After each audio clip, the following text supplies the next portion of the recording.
Hey, this is Brian again, and I'd like to ask you to do a favor. We can't do this work without people like you, so if you can, please like, share, subscribe, and tell your friends about Bring Back the Porch. Being out in nature, as you are describing, is calming to the nervous system. So it's an automatic sort of response that we just sort of have with nature, symbiotic relationship, where, even working with the horses, they can, start to regulate us as well too, or they give us feedback on how we're doing. But just being out in nature, going for a walk, or being present, being a mindful walk, or just even, looking at the sky or the prairie for, miles and miles is really calming and soothing to the nervous system. This episode of Bring Back the Porch brought to you by Bernie Leahy, River Street Realty. Let's get you home. Hello and welcome back to the porch. I'm Lynette Schneider and I'm very happy to be outside on this lovely day with Deena West with Keys to Hope Counselling. We're here at the Healing Grounds, a kind of a unique, special place right here in our own backyard. Deena, welcome. Thank you. Thanks for having me. Can you tell me a little bit about your counseling service to start with? Yeah, so Keys to Hope Counseling Services was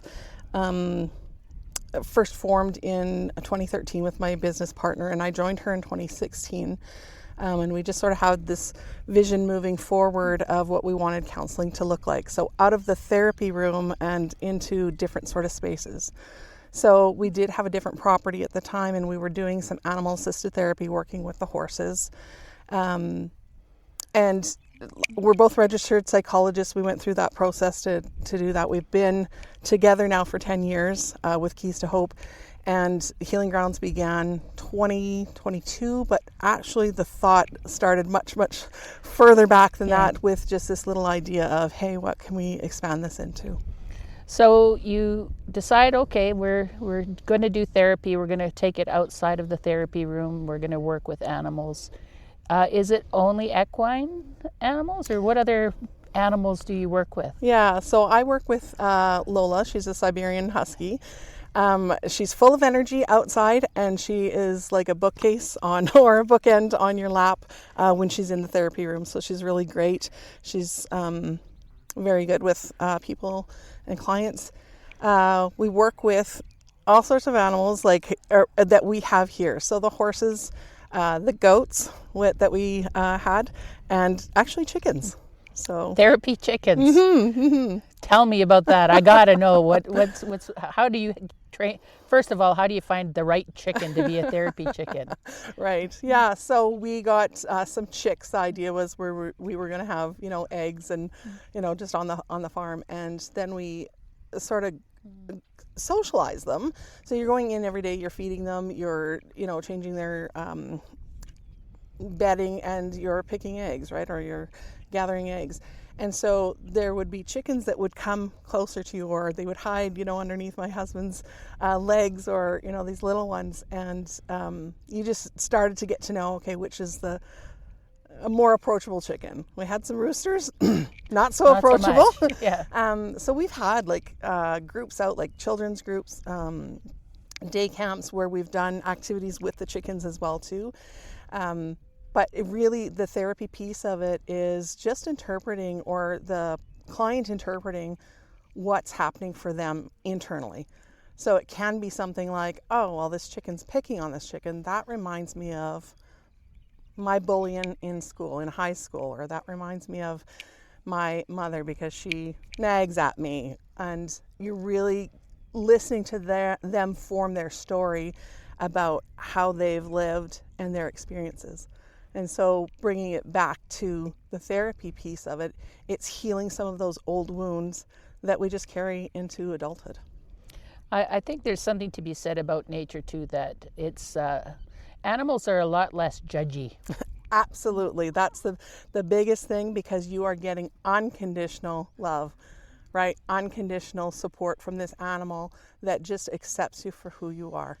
And there's not a lot of people that experience that unconditional piece. Yeah. And I think anxiety is another thing that in society today we see a lot of anxious people, and being around, just in nature in general, and taking yourself as out of the anxious mode and into the I'm just a part of what's happening right now, and breathing in some fresh air and touching the grass and walking around and just being not the center of attention like you are maybe in your daily life. You really focus in on certain things, right? Yeah, you get to decompress.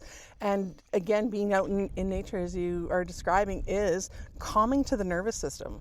So it's an automatic sort of response that we just sort of have with nature, symbiotic relationship, where, even working with the horses, they can, start to regulate us as well too, or they give us feedback on how we're doing. But just being out in nature, going for a walk, or being present, being a mindful walk, or just even, looking at the sky or the prairie for, miles and miles, is really calming and soothing to the nervous system.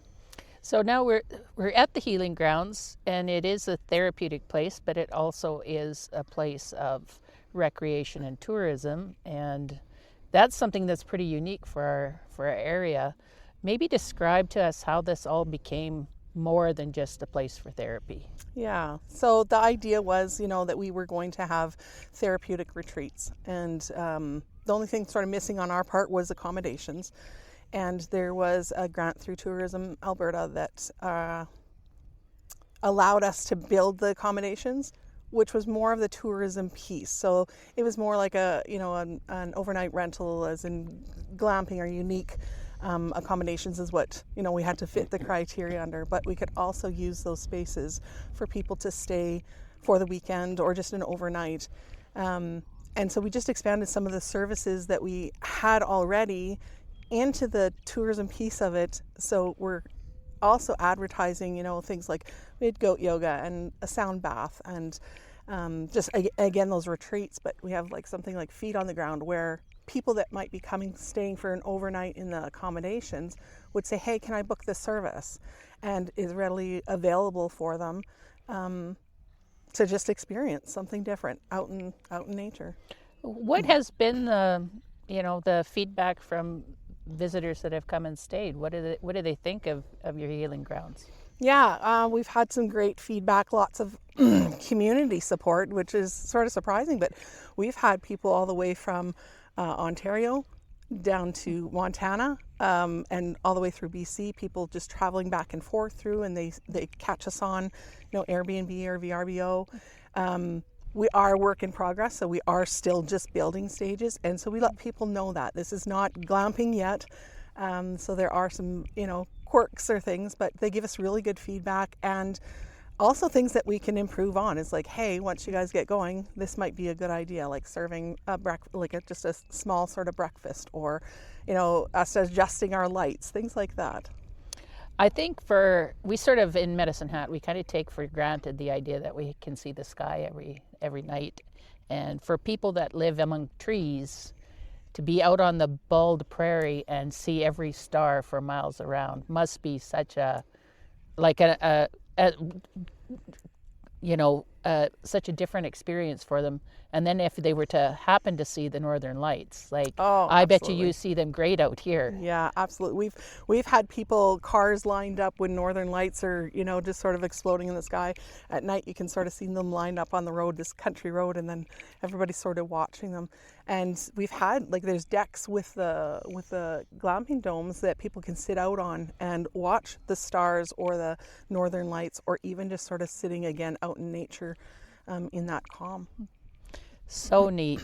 What would you like our viewers and listeners to know about the Healing Grounds? How could they be a part of this? If they wanted to come out and sort of experience this for themselves, what do they need to do?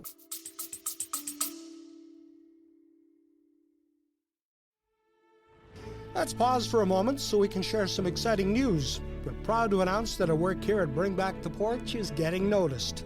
From October to the end of January, our videos and reels viewed more than 1 million times.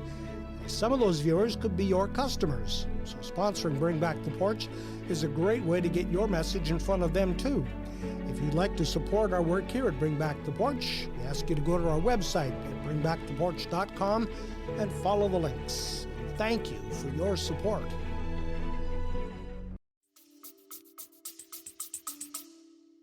Yeah, so they can connect with us through Keys to Hope, the main office there. They can call in or they can give us an email.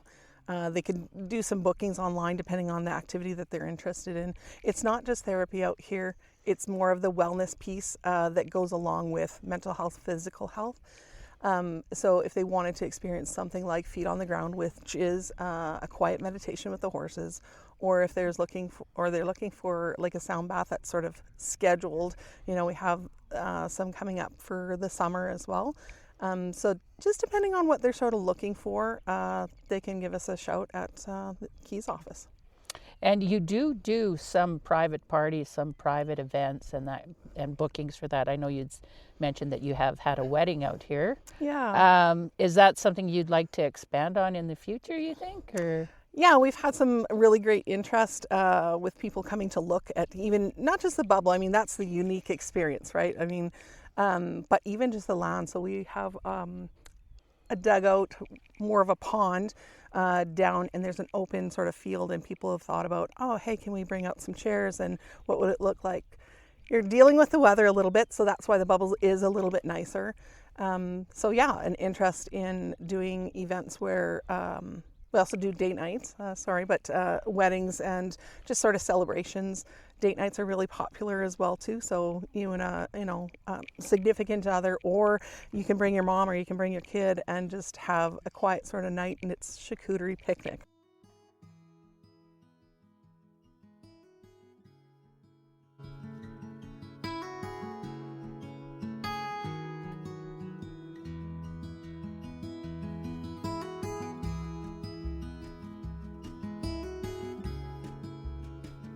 so, Deena, tell us where we are. Yeah, so we're up in the Glamping domes, and this is the hippie dome. So each dome is themed differently, and this is more of the multi-purpose space where families can come, because there's more room in this one. We've had different sort of people coming in renting, so celebrations like a birthday party for a kid, obviously overnights with families or singles, and we've even had a book club in here. So this space is really very interesting because we were outside. It's a nice spring day. It's significantly warmer in here, partially, I'm assuming, because we were getting the radiant heat from the sun, but also breaking up the wind a little bit. Absolutely. So what is it like for people when they come to experience this and stay here? How do we regulate the heat and the cold it's a dome, right? Not a yurt. Yeah, it's a dome for sure. So the heat is what it is. You get what you get, because it does feel like a greenhouse in here in the midst of the day, in the midst of summer. And so lots of people spend time outside, either on the deck or wandering the grounds. They get to, pet with the horses and stuff like that. So it's a really nice experience. In the evenings, when it gets a bit cooler, then we do have heaters that people can use to turn on. We've had people not use the heaters, and even when it's a bit cooler, but they are there just for that support if it gets cold overnight. Do these have windows? Like, can you get a breeze through here? Yeah, we actually have these triangle windows behind us, and they open up. So there's a screen on them, and the wind can sort of just blow through, or the air can blow through. Get a little bit of that circulation. The experience in here right now, it feels very, with the padding and everything on the out, it's not a hollow feel, it's a real comforting feel. Is that by design? Yeah, so that's the insulation that came with the package as well too. So again, so we can go longer in the seasons. So if we didn't have them, it would be just summer. But this way we can start early spring, which we already have, and we can go into the late fall, and depending on what winter sort of looks like, if we have a mild winter, we can extend to that.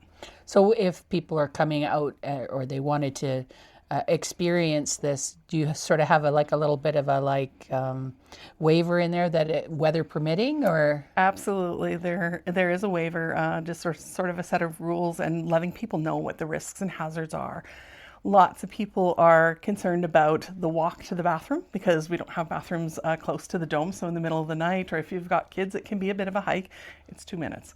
So if you can't make that walk, it can be hard and difficult. So we just let people know that right up front. And again, we are a work in progress. We are just building. And so those amenities will come. They're just not here yet.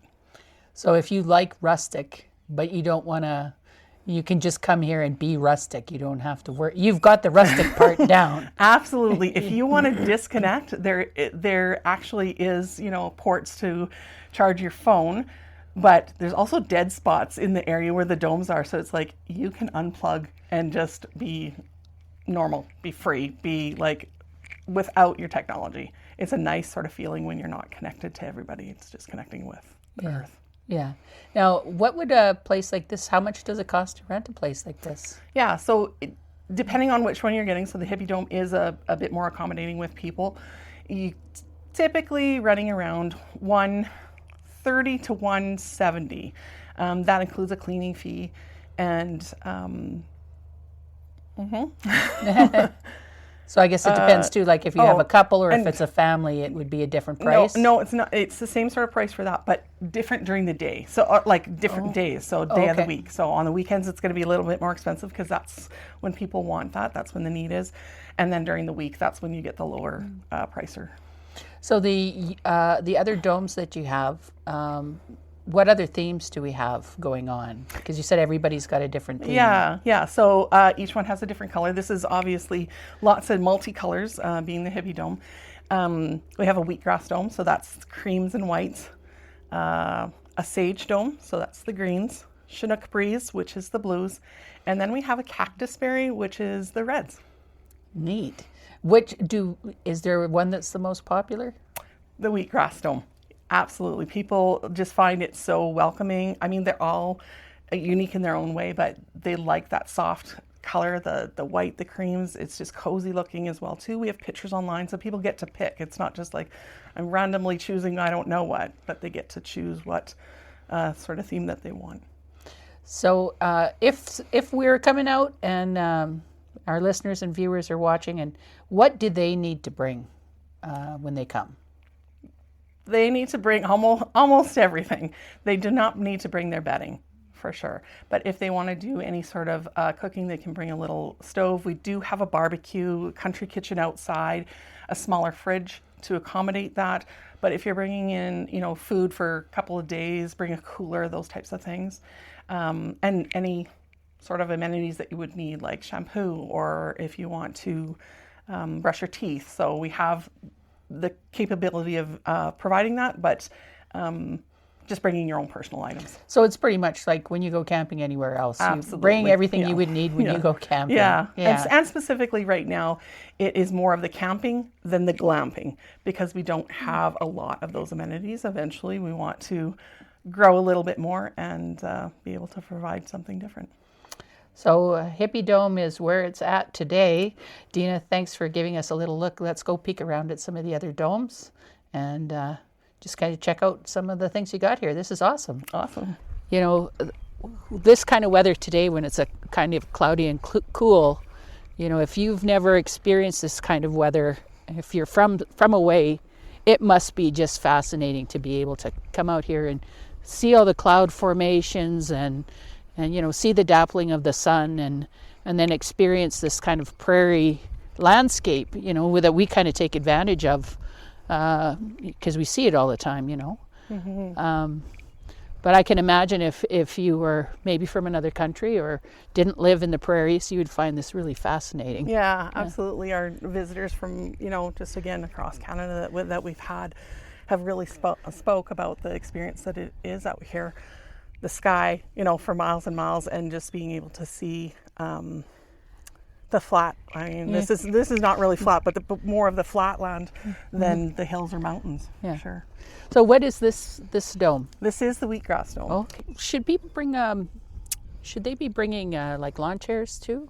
We do have chairs that go out, the camping chairs that go out on the deck. We just keep them in so when it's raining, that they're not wet and they can. They're ready when you are. Yeah. So in preparation for people coming, we know that they're coming tonight. We will put the chairs out to make it more welcoming if it's not raining. Yeah. But if it is, then we just let them know your chairs are inside if it clears up or you want to watch the sky at night. Yeah. Like the meteor showers that we've been having as well.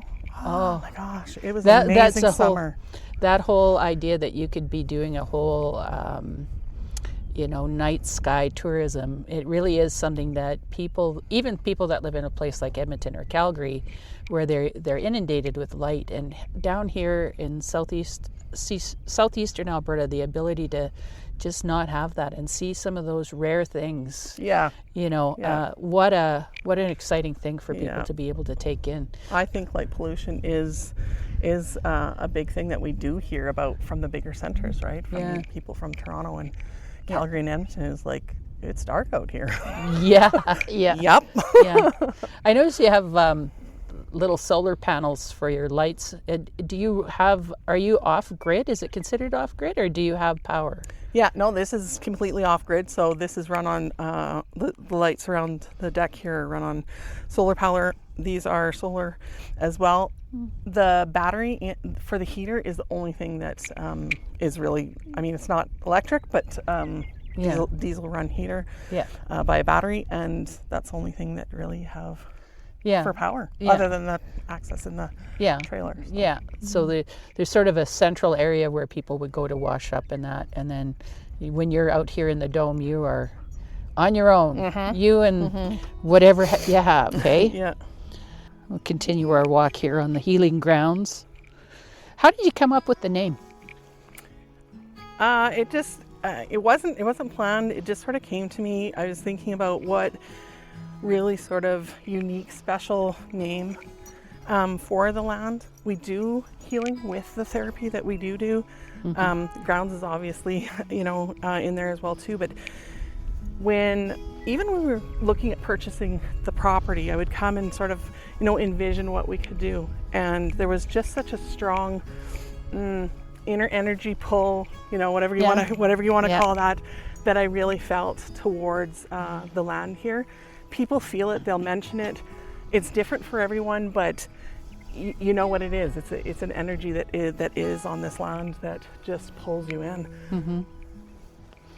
I noticed that you've got the grass quite short here, and I can see you've got some buffalo buttons. Is that what this is? The little flowers, the little yellow ones? I'm not even sure. We'll have to have a horticulturist reach out and tell us. Sure, but yeah. I'm sure that's one of the other things that people, when they come here, they expect it to be just grass, but really hidden among the grass, there's different kinds of grasses. There's the little tiny flowers, that are just part of the prairies that, if you're not from here, you don't really know about any of that stuff, right? Yeah. And there are critters. You had mentioned that you have some gophers, and because we're in southeastern Alberta, there is the potential that there'll be snakes as well. So I noticed that you have like warnings for people to know, be cautious of the snakes as well, right? Yeah, so, we just want people to be aware of the risks when they are coming out, and snakes are a part of nature. We can't go around moving them all, but so people need to know, they need to be aware. Yeah, good. Let's see if we can get the horses to come over. And so when you work with the horses when they're doing therapy, are they saddled or they just have a halter on? What do you? It's groundwork only, so we do halter them. They're not saddled. Very rare that we'll put the clients on the horses. It's more the connection, building relationship with them. Yeah. Hi. Do you see the camera? What do you think? Do you have itchy ears?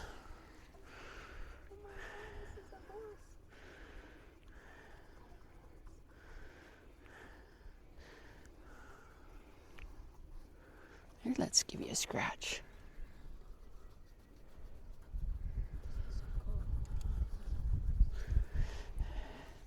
Yeah, it is amazing the body language of a horse too, right? As an animal that is a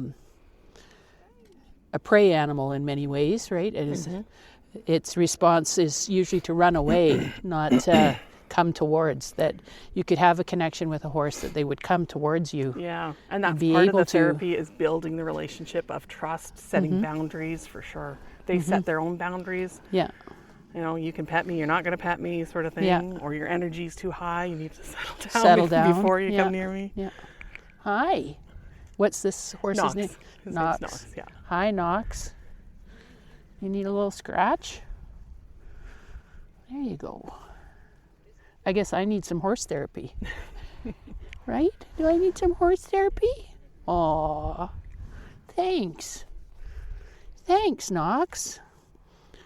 Are you looking? I don't have any treats. I'm sorry, I don't. But so you're Barbie horse, hey?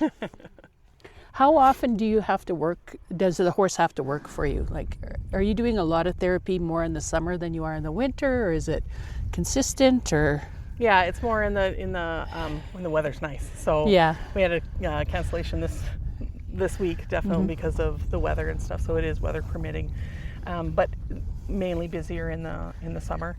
I've had a client that's come all winter. Yeah. Like just likes to do the walk and talk. It's not even doing specific therapy with the horses, but just being around them. And that walk and talk for her is really important. Yeah.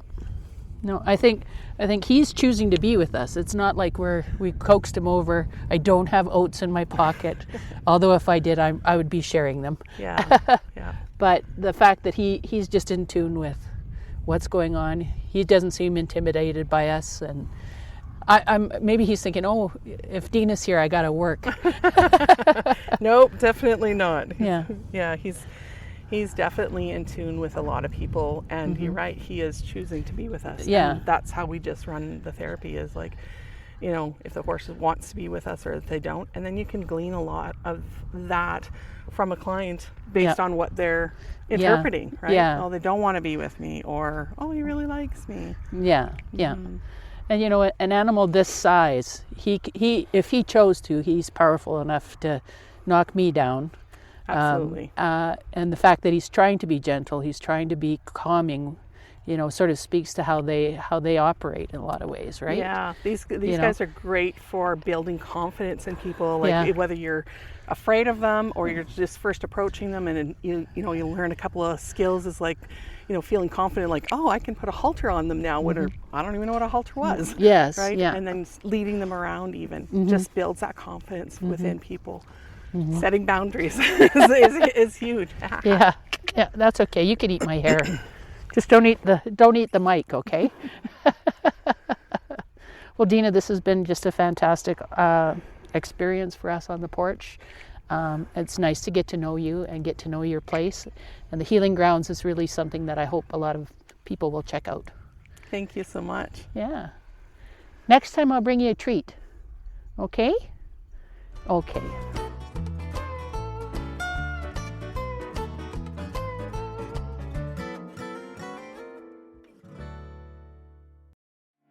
Hey, this is Brian again, and I'd like to ask you to do a favor.